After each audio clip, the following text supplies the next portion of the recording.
Oi, oi! Se você não me conhece, eu sou a Mari, eu falo de entretenimento no YouTube, falo sobre música, séries, filmes e outros assuntos, e eu tô postando vídeos analisando todos os episódios da sexta e última temporada de This Is Us. Nesse vídeo aqui, a gente vai conversar sobre o episódio 15 da temporada, intitulado Miguel.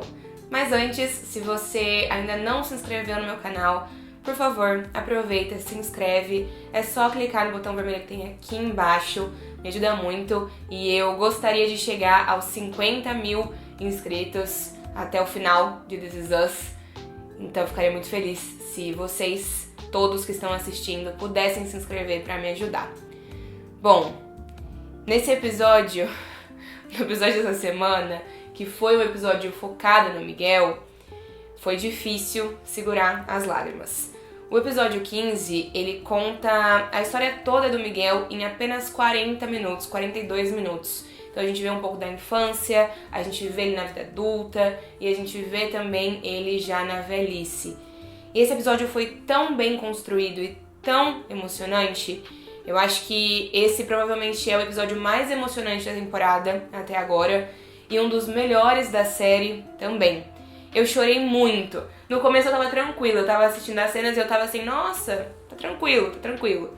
E aí, de repente, a coisa desandou, mas desandou mesmo, porque eu chorei baldes.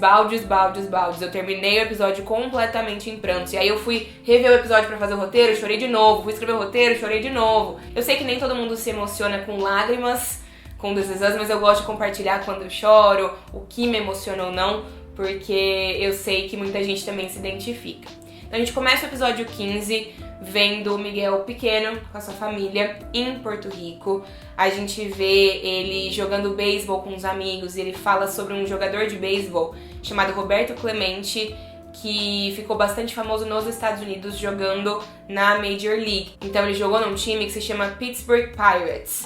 E, como vocês já sabem, a Rebecca, o Jack e depois também o Miguel moraram em Pittsburgh. E a gente conhece o contexto da vida do Miguel na infância, né? A gente vê a mãe e o pai dele, ele é filho único, mas ele tem uma tia que mora com ele e com a família, uma tia que usa cadeira de rodas, e a gente vê o pai dele contando pra ele que eles vão se mudar para os Estados Unidos, porque lá um primo prometeu emprego pra ele, já que ali em Porto Rico a coisa estava feia, ele não estava conseguindo trabalho. Então a gente descobre que é assim, que é por causa disso que o Miguel se muda para os Estados Unidos. E eu fiquei refletindo muito sobre como a vida é baseada em decisões, né? A gente toma decisões ou decisões são tomadas pela gente e isso molda todo o nosso futuro, porque muitas coisas precisaram se alinhar para que o Miguel fosse parar em Pittsburgh e conhecesse o Jack, depois conhecesse a Rebecca e se tornasse parte importante dessa família. Eu sei que é ficção, mas a vida real funciona muito assim também. Já nos Estados Unidos, o pai do Miguel, ele tá trabalhando como jardineiro. E o Miguel tá se esforçando muito pra se encaixar nesse novo universo, nesse novo lugar. Ele tá tentando aprender inglês, ele gosta muito de assistir o jogador que ele admira, o Clemente, jogando beisebol. E é engraçado porque quando ele tá com o pai num cliente, enquanto o pai tá lá trabalhando, ele acaba assistindo um pedaço do jogo com o cliente do pai dele. Ele assiste de fato na televisão. Enquanto quando ele tá em casa com a família, ele só escuta o jogo através do rádio. E isso mostra muito as dificuldades. O Miguel nasceu de uma família pobre e o Miguel precisou lutar muito, se esforçar muito pra vencer na vida. E ele é uma exceção à regra, né? Porque a maioria das pessoas não tem oportunidades suficientes para poder mudar de vida e o Miguel, ele se esforçou muito, ele lutou muito e isso também precisou vir da família dele para que ele pudesse mudar de vida, para que ele pudesse seguir de uma forma diferente da qual ele tinha nascido e crescido. E a gente vê inclusive um reflexo muito forte disso na cena em que ele tá esperando para fazer uma entrevista de emprego e ele faz a entrevista, ele é aprovado. E ele tinha colocado o nome de Mike Rivers no currículo dele. Porque todas as vezes que ele tinha mandado o currículo com o nome Miguel Rivas, ele não tinha sido chamado para uma entrevista. E isso, claro, é uma crítica ao preconceito que os latinos sofrem nos Estados Unidos de uma forma bastante sutil. porque quando ele colocou um nome que soa americano, né, que soa norte-americano, estadunidense, ele foi chamado para entrevista e na entrevista ele pôde mostrar o seu potencial. E quando ele tinha colocado o seu nome verdadeiro, nenhuma chance ele tinha conseguido. O quanto é difícil para imigrantes nos Estados Unidos conseguirem uma boa qualidade de vida, mas ele consegue esse emprego e ele começa a ver a sua vida realmente mudando, ele começa a ter mais dinheiro e tudo mais. E tem um momento em que ele vai visitar a família dele no Natal, os pais, e o pai dele tá tendo muita dificuldade de ver o filho se encaixando, porque ele sente que o filho tá perdendo parte das suas origens ao se encaixar tão bem na cultura dos Estados Unidos. Então, quando o Miguel vai visitar a família, ele e o pai acabam discutindo por causa disso. E o Miguel pergunta pro pai dele, por quê? Por que é tão difícil pra você me ver conseguindo alguma coisa nesse país? Por que é tão difícil pra você me ver tendo sucesso aqui? E o pai dele dá uma resposta que é muito importante pra gente depois, ao longo do episódio. O pai dele diz assim, não sei, mas essa é uma boa pergunta. Então, me pergunte de novo mais tarde. Depois, o Miguel repete essa resposta, cronologicamente, pouco tempo depois, mas a gente só vê no final do episódio pra Rebeca. E a gente vai falar disso mais pra frente. Vale lembrar que eu tô organizando esse vídeo de forma cronológica, porque o episódio faz uma montagem muito interessante, conectando tudo isso, mas pra gente entender realmente a história do Miguel, eu achei que valia a pena fazer isso em ordem cronológica. Inclusive, não se inscreveu no canal no começo do vídeo? Se inscreve agora. Só clicar no botãozinho vermelho, por favor, ajuda muito. Enfim, vamos lá. O Miguel sai da casa dos pais dele nesse dia, super chateado com a situação, e ele vai encontrar o Jack e a Rebecca num bar. E o Jack, ele quer muito que o Miguel e a Rebecca se deem bem, porque a Rebecca não gosta muito do Miguel. Então o Jack arma ali uma situação pra deixar os dois sozinhos conversando pra que eles possam se conhecer. Porque a Rebecca e o Miguel são duas pessoas muito importantes pro Jack. Foram duas pessoas muito importantes pro Jack. Foram as duas pessoas favoritas dele. E eu amei a conversa da Rebecca e do Miguel nesse momento, e eu ri inclusive com eles quando ela pergunta pra ele por que ele fica o tempo todo repetindo o nome das pessoas. E logo depois disso a gente vê algumas cenas que formam um panorama geral da vida do Miguel depois disso. Então ele se aproxima da Rebecca, os três viram muito amigos, e o Miguel acaba conhecendo a Shelly, que é a ex-mulher dele. Os dois se conhecem, começam a namorar, se apaixonam, noivam, se casam, têm os seus filhos e também começam a brigar, e a gente sabe que essas brigas levam ao divórcio do casal. Tem uma cena que o episódio mostra que é muito significativa de briga entre a esposa do Miguel, a ex-esposa do Miguel e ele. Porque a Shelly vira pro Miguel e diz, você sabia que a Rebecca me disse que o Jack chega em casa todos os dias às 6 da tarde e você fica demorando pra chegar em casa? E o Miguel responde, eu não sou o Jack, enquanto a Shelly devolve, claramente você não é o Jack. E o peso desse diálogo, que é muito curtinho, é enorme. Porque a gente sabe que o Miguel passou o resto da vida dele, depois que o Jack faleceu, tentando honrar o amigo. E vendo todo mundo o tempo todo comparando ele com o amigo. Porque o amigo era o antigo marido da Rebecca e ele era o atual. Então, ele deve ter pensado muito nessa comparação e se diminuído muito por conta disso quando ele começou a se relacionar com a Rebecca. Porque ele sabe, todo mundo sabe o marido maravilhoso que o Jack era, o pai maravilhoso que o Jack era. E o Miguel, a série deixa muito claro nesse episódio, nem sempre conseguia atender a essas expectativas. E a série também lembra a gente brevemente sobre como o Miguel ficou do lado da Rebecca quando o Jack faleceu e que ele também, depois de um tempo, decidiu se afastar dela porque ele sabia que ele e a Rebecca estavam se apaixonando e ele não queria desonrar o melhor amigo que tinha falecido. Então ele se muda pra Houston. E ele se muda pra Houston também com a desculpa de ficar mais perto dos filhos dele e tentar uma reaproximação. Mas a gente vê no episódio que isso não acontece porque os filhos preferem se manter afastados, porque os filhos não dão oportunidade pro pai se reaproximar. O episódio também mostra que pouco depois do Miguel se mudar pra Houston, o pai dele falece. E ele vai visitar a mãe, vai ali participar da cerimônia de despedida do pai, de velório. E lá ele vê a mãe dele cuidando da tia na cadeira de rodas. E ele tem uma conversa com a mãe e a mãe dele fala que o trabalho que ela faz pela irmã não é um trabalho sem gratidão. Porque quando a gente ama alguém, a gente oferece o nosso coração sem expectativas, que isso é amar, oferecer o coração sem esperar nada de volta. E o Miguel fala pra mãe que acha que não tem isso dentro dele, que acha que ele não conseguiria ser assim. E a mãe dele lá atrás diz pra ele que tem certeza que ele vai conseguir encontrar o seu caminho e amar alguém de novo. E é muito dolorido como a série conecta essas coisas, porque ao longo do episódio, quando a gente tá no presente, a gente vê o Miguel se doando sem esperar nada em troca pela Rebecca, de várias formas, mas principalmente quando ela precisa dele, quando ele precisa ajudá-la a fazer as coisas mais básicas possíveis depois que a doença dela avança.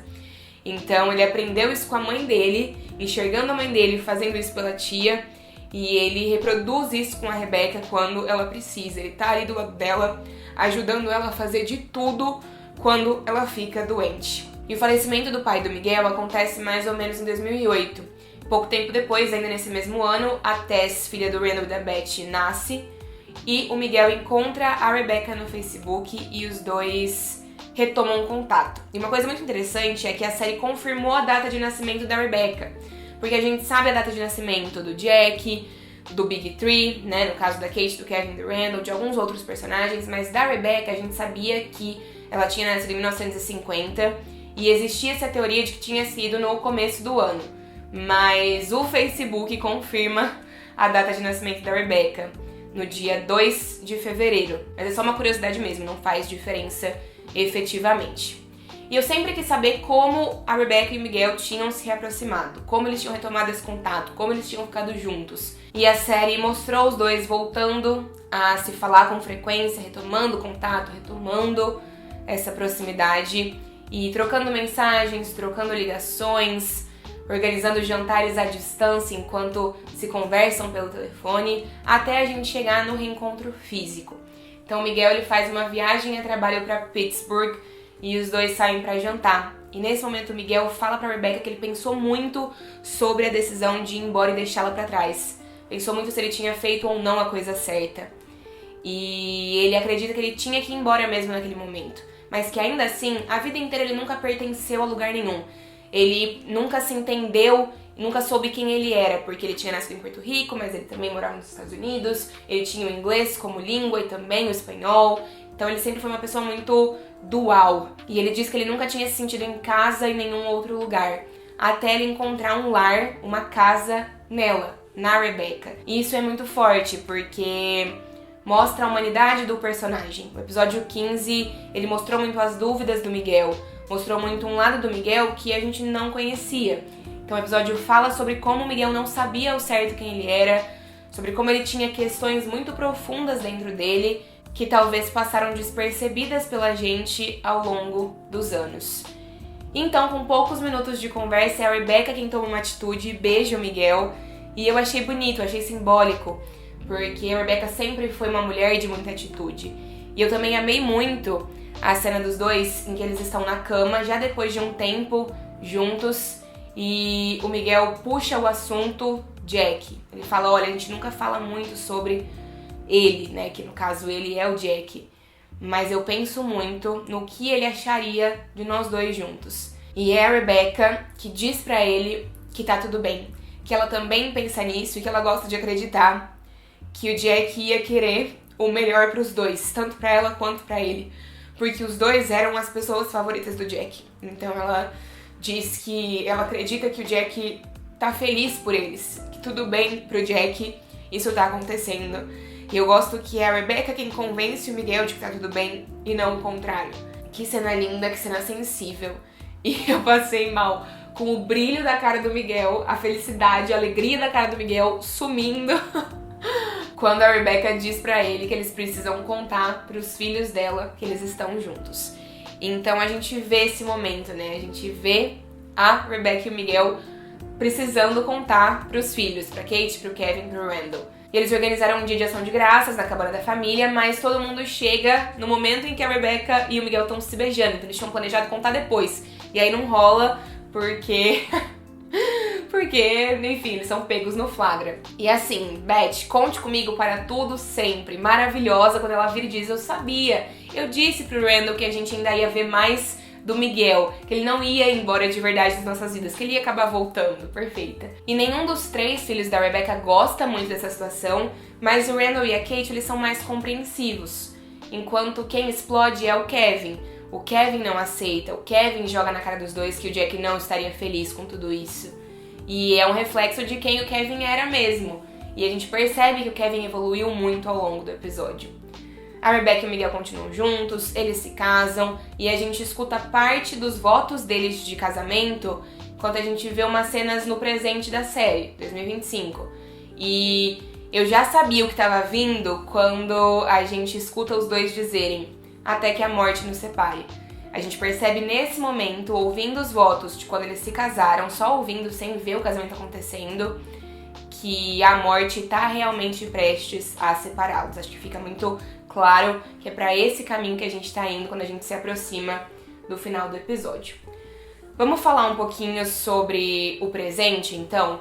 Então, assim, no presente, que não é o nosso presente, é o presente da série, então por volta de 2025, a gente vê a Rebecca e o Miguel morando na casa que o Kevin construiu ao lado da cabana da família, e a gente tá situado alguns meses depois do casamento da Kate e do Philip. E a gente vê o Miguel fazendo de tudo pela Rebecca, absolutamente de tudo. É ele quem ajuda com os exercícios, é ele quem arruma os remédios, é ele quem faz a comida, ele faz tudo. Só que a gente também assiste a uma cena do Miguel conversando com o médico.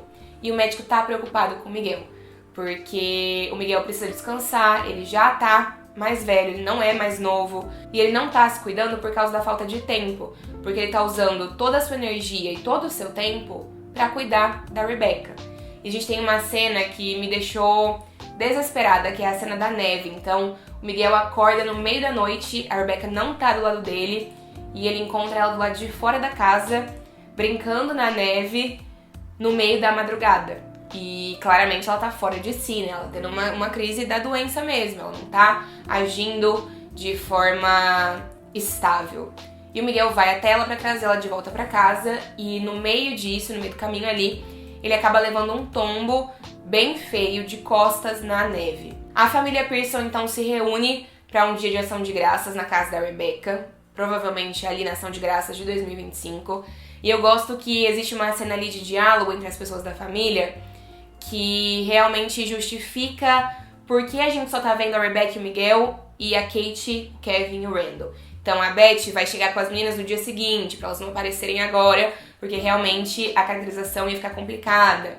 E os filhos da Kate e do Kevin foram dar um passeio com o Philip. E aí a gente só vê os 5 mesmo, a família se reunindo e lidando com algumas questões ao longo dessa reta final. Inclusive tem uma cena nesse momento onde a Rebecca tem uma crise quando o Miguel vai buscar um remédio pra cuidar da dor dele, porque ela se esquece que ele foi até o quarto apenas e fica muito preocupada, cadê o Miguel, achando que ele tinha ido embora, e ela entra em desespero mesmo. Essa cena ela é doída, ainda mais quando a gente pensa no restante do episódio, porque depois eu fiquei me perguntando como a Rebecca vai lidar com a falta da presença do Miguel ali. A Kate, o Randall e o Kevin percebem que não tá tudo bem ali, que o Miguel está com algum problema. Eles conversam com a enfermeira e eles descobrem que o Miguel se machucou muito mais do que ele deixou transparecer.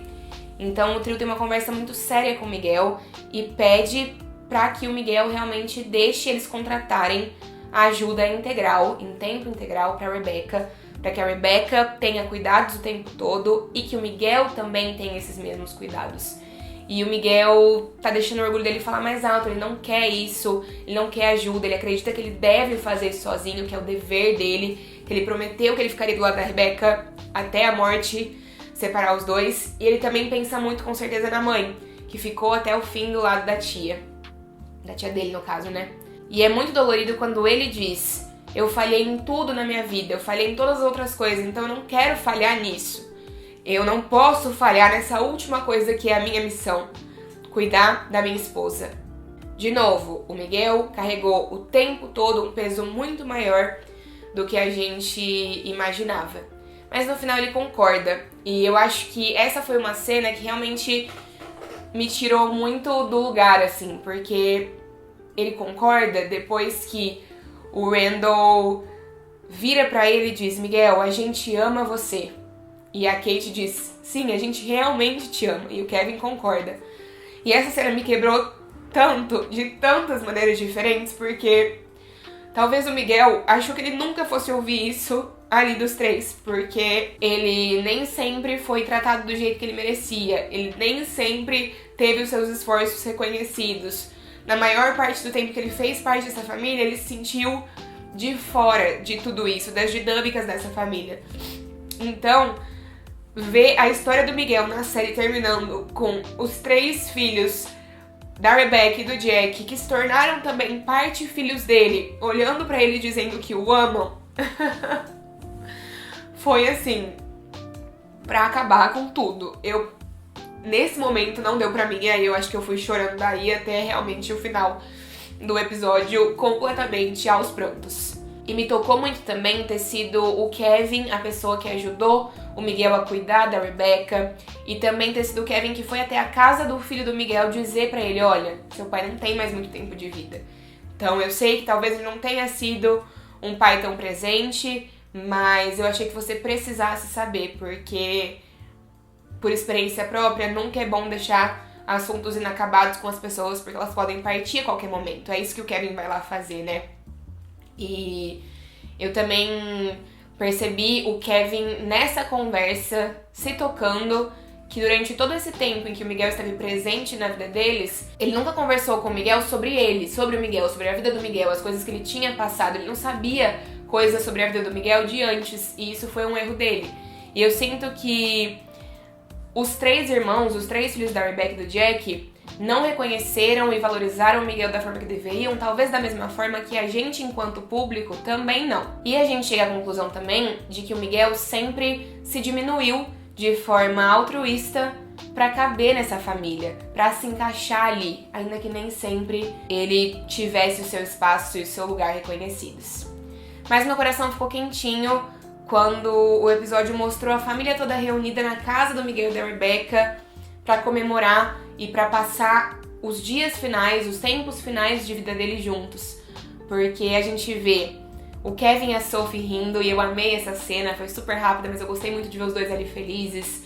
A Kate e o Philip, o Randall e a Beth, e também o filho do Miguel e a família dele ali. Tem um momento nessa sequência de cenas que aparece o filho do Miguel e 2 mulheres que eu entendo que estão ali pra representar a esposa do filho e talvez a filha do Miguel, porque o Miguel tem 2 filhos, uma menina e um menino. E a menina não foi mencionada ao longo do episódio, talvez por um conflito de agendas com a atriz que interpretou ela no episódio 8 da 3ª temporada, que foi quando os filhos do Miguel apareceram. O ator que faz o filho é o mesmo, mas a atriz não teve muito destaque. Eu acho que não é a mesma atriz, que aparece ali bem rapidinho nessa cena, mas eu gosto que pelo menos ela aparece ali pra ficar subentendido que ela também estava presente. Pelo menos eu assumo que seja a filha dele. E o Miguel então morre. E a gente percebe isso pela transição maravilhosa que a série faz. A gente vê a Rebecca, o Miguel e a família olhando para a árvore de maçã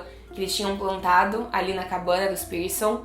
E essa árvore tá vazia. E depois a série faz uma transição em que a árvore está cheia de frutos, mas a Rebecca tá sem o Miguel.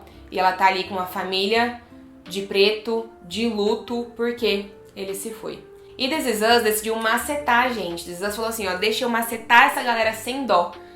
Porque nesse momento o episódio começa a intercalar algumas coisas. E intercala as cenas da família lidando com a morte do Miguel, com, por exemplo, a cena da Rebecca e do Miguel quando eles estavam no bar, só os dois, quando o Jack colocou os dois pra se conhecerem. E a gente vê a Rebecca perguntando pro Miguel, afinal, então qual é a sua história?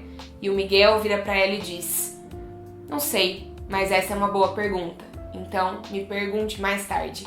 E ele responde em espanhol, e depois ele traduz pra ela em inglês, mostrando as 2 partes dele, as 2 origens que ele tem, e fazendo uma conexão com o pai e com todo o episódio, já que é esse o episódio que decidiu contar a história do Miguel. Uma outra coisa que também acabou comigo, me fez chorar, foi ver parte da família jogando parte das cinzas do Miguel ali na árvore em que ele e a Rebecca tinham plantado, enquanto o Kevin e o filho do Miguel viajaram até Porto Rico para jogar metade das cinzas dele por lá. Então, isso também foi refletido aqui, né?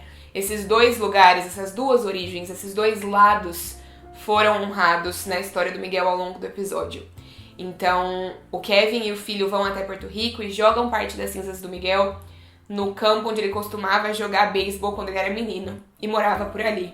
Meu Deus do céu, eu quase morri de tanto chorar. Quem diria, lá na cena do final do episódio 2 de This Is Us, da primeira temporada, quando a gente descobre que a Rebecca e o Miguel estavam casados, que a gente ia terminar essa série no final da sexta temporada, gostando tanto desse personagem, torcendo por ele, se emocionando com ele e chorando pela morte dele também. A Rebecca teve muita sorte de ter sido amada e cuidada por dois homens incríveis, e eu acho que esse episódio só reforça isso, só mostra isso, mas ela também precisou sofrer quando os dois faleceram, então ela precisou lidar com a morte dos dois maridos incríveis que ela teve. E isso é uma dor que realmente deve ser insuportável. E deve inclusive ter colaborado com a piora dela nos anos seguintes, com certeza. Fiquei muito impressionada com como a série conseguiu contar a história inteira de um personagem, do começo ao fim, em apenas 42 minutos. Eu gosto da montagem do episódio, eu achei belíssima. Eu gosto também que o episódio consegue mostrar a história completa, as partes mais importantes dessa história e conectar tudo muito bem. Eu sinto que sim, eu gostaria de ter visto isso antes, pra criar uma conexão maior com o personagem antes, e pra que várias dessas coisas que foram contadas aqui tivessem sido contadas com um pouco mais de calma e profundidade. Mas eu também entendo que a série quis contar a história assim, com esse peso. Tudo isso junto para que a gente tivesse uma perspectiva completa e geral sobre esse personagem e para que a gente, depois de tantos anos, valorizasse esse personagem do jeito que ele merece, porque com certeza a gente não fez isso ao longo das outras temporadas. Que pena que demorou tanto para contar, mas que bom que contou desse jeito. O próximo episódio de This Is Us se chama Reunião de Família e pela promo, a Kate, Randall e o Kevin, na falta do Miguel que faleceu, vão se reunir para tentar decidir o que fazer com a mãe, o que fazer com a Rebecca, como cuidar dela a partir dali. E a gente sabe que no final da vida ela vai estar ali na casa do Kevin, na casa que o Kevin construiu e que também foi a casa onde ela e o Miguel moraram até o fim da vida dele. Então dá pra assumir que a decisão vai ser manter ela ali mesmo. Mas me parece uma proposta simples pra um episódio. Então eu tô pensando que talvez o episódio esteja escondendo o ouro, sabe assim? E que talvez a gente não tenha nem ideia direito de como as coisas vão acontecer e do que vai ser mostrado no episódio 16. Estou preocupada.